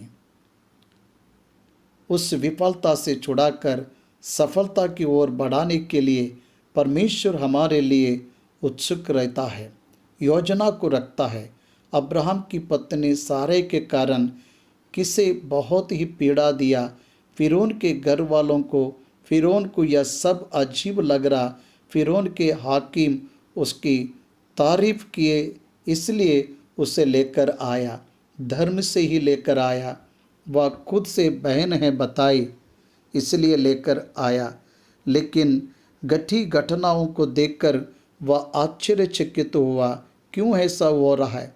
उसके घर वालों को फिरौन को पीड़ा दिया, फिर उनके घर वालों को पीड़ा दिया। किस तरह की पीड़ा दिया यह लिखा नहीं है, लेकिन बड़ी पीड़ा दिया है ऐसा लिखा है। बड़ी पीड़ा, बड़ी विपत्ति फिरौन को दिया, उसके घर वालों को दिया। वह बीमारी है या मानसिक स्थिति है, किस तरह से विपत्ति को दिया इसे हम नहीं जानते, लेकिन बड़ी विपत्ति ऐसा लिखा हुआ है। मुझे लग रहा है हर तरह से फिरौन को नाश होने के लिए परिस्थितियां उथल पुथल हो जाए, ऐसे परमेश्वर ने किया। फिरौन ने अब्राहम से 18वां वचन में 2 प्रश्न पूछ रहा है। इस वचन में ही 2 प्रश्न और आगे के वचन में 1 प्रश्न दिखाई दे रहा है। मुझे लग रहा सारे ने रिवील किया होगा, मेरे कारण ही ऐसा तुम्हारे साथ हुआ, नहीं तो मिस्र में शकुन देखने की प्रथा है। ऐसे निर्गमन का ग्रंथ हमें गवाही दे रहा है। निर्गमन के ग्रंथ में फिरौन मूसा के द्वारा की गई अद्भुत कामों को अपने मांत्रिक लोगों के सामने रखने पर वे लोग भी उसी तरह करने का प्रयास किए। यूसुफ के भाइयों को के विषय में भी आहार के पात्र में चांदी की कटोरी रखी जाने पर अधिकारी कहता है, यूसुफ शकुन के अनुसार विचार करता है, आपको पता नहीं, ऐसा कहता है। उनके द्वारा पता किया, ऐसा हो सकता है शकुन के द्वारा पता किया होगा। शकुन से मिस्री लोग एक बात बता सकते, यह सत्य है, वह ये बात है, या परमेश्वर के सामर्थ्य के अलावा और कुछ नहीं है, यह बता सकते, क्योंकि मूसा के द्वारा किए गए अद्भुत काम मिस्र के पंडित करने का यत्न किए, उसमें से कुछ करने में सफल हुए, लेकिन उसकी तीव्रता को देखने वालों ने यह बताया, यह परमेश्वर के सामर्थ्य या मांत्रिकों के द्वारा की जाने वाली शक्ति नहीं है, ऐसा उन्होंने बताया। मुझे लग रहा है यहाँ पर भी मिस्री लोग इस तरह से ही जान गए होंगे, या मनुष्य की प्रेरणा के द्वारा, भूतों की प्रेरणा के द्वारा होने वाला कार्य नहीं है, सर्वशक्तिमान परमेश्वर के द्वारा यह बहुत बड़ी विपत्ति आया, ऐसे नीचे बताया होगा। इसलिए अब्राहम को बुलाया। अब्राहम को बुलाने से पहले को सारे को बुलाया होगा, क्योंकि अब्राहम को बुलाकर पूछे जाने वाला प्रश्न हमें वो समाचार दे रहा है। क्या प्रश्न उसने पूछा? तूने ऐसा मेरे साथ क्यों किया? पहला प्रश्न। दूसरा प्रश्न, तूने क्यों नहीं बताया कि वह तेरी पत्नी है? सारे को उसने सामने खड़ा रखा, या तेरी पत्नी, ये तेरी पत्नी है। सारे को उसने सामने खड़ा रखा, या तेरी पत्नी, या तेरी पत्नी कहने पर वह दोनों आमने सामने हैं। यह समझ आ रहा है, दोनों सर झुकाकर होंगे। मानव का डर अधिकारियों के सामने सर झुकाता, लेकिन सर उठाता नहीं। याद रखिए, हमारी हर एक गलती न्याय के विपरीत होती है, लेकिन न्याय के अनुकूल कभी नहीं होती। अब्राहम फिरौन के सामने सर को झुकाए ऐसी परिस्थितियों में आ गया। तूने क्या कहा कि वह तेरी बहन है? मैंने उसे अपनी ही पत्नी बनाने के लिए देर वाज ये पॉसिबिलिटी फॉर दैट अवसर दिया था। तूने मुझे ठीक है जो किया सो किया, तेरे परमेश्वर के कारण तुझे छोड़ रहा हूँ। और कोई रहता था तो छोड़ता नहीं था। फिरौन के हाथ में पड़ना यानी मौत के हाथ में पड़ना, मिस्र के जेल में जाना यानी मौत को पाना।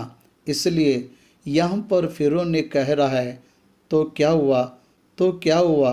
तो झूठ बोलने से बोला, तू अपनी पत्नी को साथ लेकर यहाँ से चला जा, क्योंकि तेरा परमेश्वर सर्वशक्तिमान परमेश्वर है। मुझे लग रहा है मैं अपनी बात बता रहा हूँ। फिरौन परमेश्वर से विनती किया होगा, उसके पूरे देश को विनती करने के लिए कहा होगा।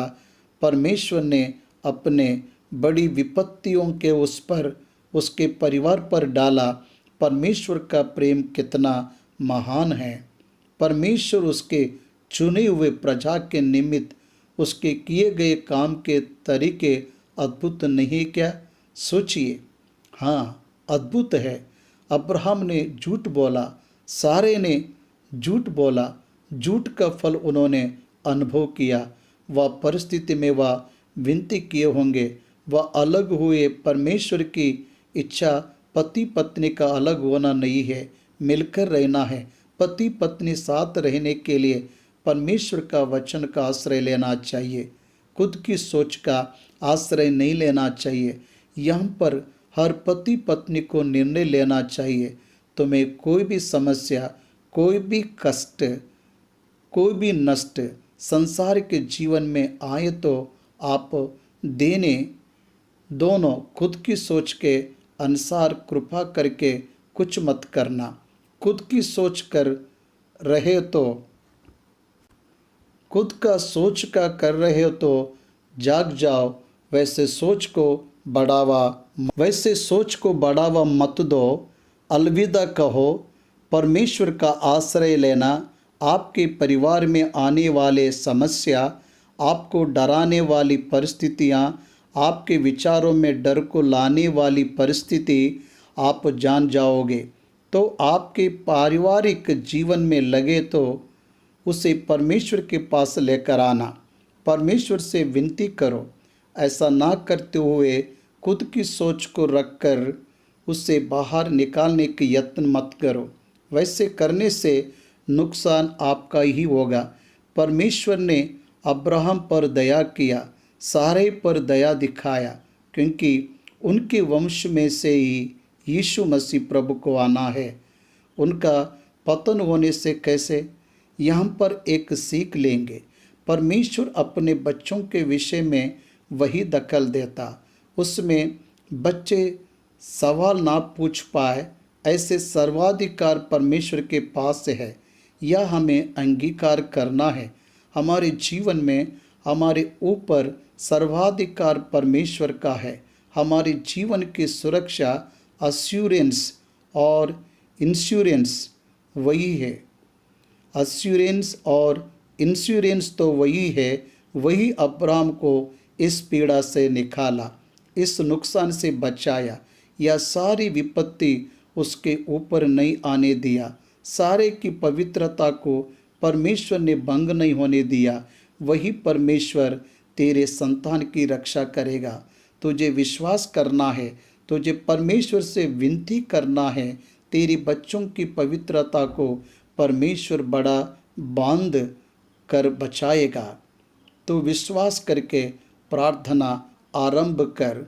अय्यूब उसके पुत्र और पुत्रियों के लिए परमेश्वर से विनती करने पर परमेश्वर उन बच्चों के चारों ओर बाड़ा बांध कर उनकी रक्षा किया। यह संसार बुरा है, यह संसार पाप से घिरा हुआ है। ऐसी परिस्थितियों में तेरे बच्चे पवित्रता को नहीं खोना चाहिए। तो तेरे बच्चों के चारों ओर, तेरी पत्नी के चारों ओर, तेरे चारों ओर परमेश्वर का बाड़ा और सुरक्षा रहना चाहिए। उसी रीति से तेरे जीवन को हर दिन तुझे तैयार रखना है। पुरानी बातें बीत गई, देखो सब कुछ नया हुआ। कहने का अनुसार अब्राहम फिर सारे के साथ नए जीवन को प्रारंभ किया। जब फिरौन परमेश्वर के द्वारा पीड़ा को पाया था, पश्चाताप किया, उसे वापस भेज दिया। कोई भी विपत्ति अब्राहम के साथ करना नहीं चाहा और अब्राहम को दिए गए इनामों से कुछ भी वापस नहीं लिया।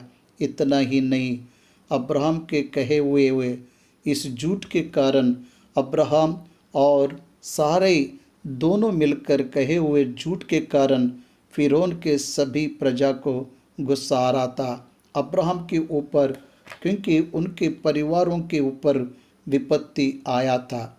इसके कारण ही विपत्ति आया। पता चलने से कौन चुप रहता? फिर भी फिरौन उसके पक्ष में रहकर लोगों को आज्ञा दिया, अब्राहम को भेज दो, कुछ मत करो। प्रजा के क्रोध का भी अब्राहम शिकार हुआ। अब्राहम को नहीं पता आपत्ति उसके साथ ही चल रही। अब्राहम को क्या करना चाहिए पता है क्या? मिस्र में फिरौन ने जो इनाम दिया उसे वापस कर चले जाना था, परंतु उसने उनके साथ लिया। एकजुट के कारण मिला हुआ धन कभी भी आशीष नहीं देता। अब्राहम का जीवन इसे सिद्ध कर किया। इस कारण से लूत उसे छोड़कर चला गया। उस कारण से हाजिरा उसके जीवन में आई। हाजिरा आने के कारण आई हुई अत्यधिक नष्ट इस्माइल प्रतिज्ञा का पुत्र से द्वेष करने का अवसर अब्राहम ने दिया। इस तरह झूठ से आया हुआ धन आशीषमय नहीं है। लालच से आया हुआ धन आशीषमय नहीं है। धोखे से आया हुआ धन आशीषमय नहीं है। वह कष्ट तकलीफ का कारण होता, वह हार का कारण होता, वह जीवन से बंधन की तरह बंध जाता। तेरा जीवन उससे बच नहीं सकता। तेरे बाद के वंश में इसका इफेक्ट पड़ेगा। तेरे पारिवारिक जीवन में, तेरे रिश्तेदारों में, तेरे परिवार के भविष्य की पीढ़ी पर भी एक झूठ का फल अपने कार्य को दिखा रहा है। कहने पर तुझे सावधान रहना चाहिए, ऐसा मैं विनती कर रहा हूँ। इसे लेकर जा, या ले तेरी पत्नी। बहन समझकर लेकर जाने वाले फिरौन के लोग सारे के ये तेरी पत्नी कहकर सौंप रहे। इसका कारण परमेश्वर की दखलंदाजी है। याद रखे, आप जिसे को दिए वह फिर तुम्हें मिले, उसके लिए परमेश्वर की सहायता ही काम आएगा और कोई भी आपको सहायता के लिए खड़ा नहीं रहेगा। ऐसा प्रभु के नाम में मैं विनती कर रहा हूँ। और फिरौन ने अपने आदमियों को उसके विषय में आज्ञा दी और उन्होंने उसको और उसकी पत्नी को सब संपत्ति समेत जो उसका था विदा कर दिया, क्योंकि वह परमेश्वर से डर गए। आप ये सच्चाई को जान लीजिए। अब्राहम से लोग डरे या राजा डरे, इसहाक से लोग डरे या राजा डरे, याकूब से लोग डरे या राजा डरे, यूसुफ से लोग डरे या राजा डरे। परमेश्वर के बच्चों के इतिहास में मूसा हो, यहोश, शमूएल हो, दाऊद हो, अन्य राजा डर गए। इसका कारण पता है क्या? परमेश्वर उनके पक्ष में रहना ही है। आज मेरे पक्ष में, तुम्हारे पक्ष में परमेश्वर है। तेरा डर संसार में रहेगा। परमेश्वर तुझे सर ठहराएगा। तू झूठ बोलने से भी, तू हारने से भी, तू पतन होने से भी तेरा परमेश्वर तुझे छोड़ने वाला नहीं है। फिर से बुला रहा है, फिर से सही करने को कह रहा है, फिर से गलती को सुधारने को कह रहा है, फिर से पश्चाताप करने को कह रहा है। निज पश्चाताप तुझे आने के बाद तेरा परमेश्वर तुझे ऊंचा उठाने के लिए योजना को रखा। यह सच्चाई हमें 12वें अध्याय के अंत में आने तक समझ आ जाएगा। अब्राहम फिर से पहले के स्थान में आ रहा है। आगे के वचन में मैं बाकी के बातों को बताऊंगा।